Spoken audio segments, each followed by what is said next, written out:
आचार खाइबाकू किए बा पसंद न करे। साधारणतः अधिकांश लोक आचार खाइबाकू भारी पसंद करिथांती। आचार टिके उपमा बा जलखियारे हेउ किंबा भातरे खाइले खाद्यर स्वाद द्विगुणित होई जाय। स्वाद बढ़ाइबा पई आचार हेउची गोटे भलो माध्यम, किंतु जदि आपण अत्यधिक मात्रा रे आचार खाउछंती तेबे एहा आपणक स्वास्थ्य पई निश्चित भाबरे क्षतिकारक। अधिक आचार खाइबा द्वारा देखा दै थाए अनेक समस्या, जेभଳି कि हृदरोगर आशंका, दीर्घ समय धरी उच्च रक्तचाप रहिबा द्वारा हृदघात एवं ब्रेन स्ट्रोक विपद बढ़ी जाए।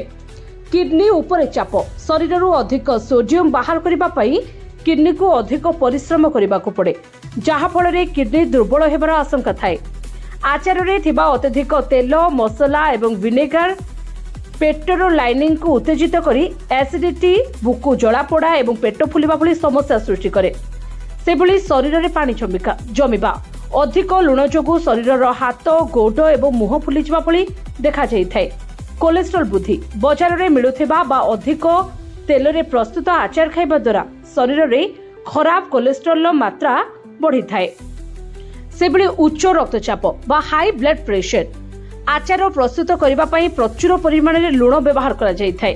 शरीर रे सोडियम रो मात्रा बढ़िबा द्वारा रक्तचाप मध्य वृद्धि होई थाए। तेणु सीमित परिमाण रो आचार खांतु। नियमित भावे अधिक न खाई दैनिक खाद्य रे केवल अध चामच भली अल्प परिमाण रो आचार स्वाद पई खांतु।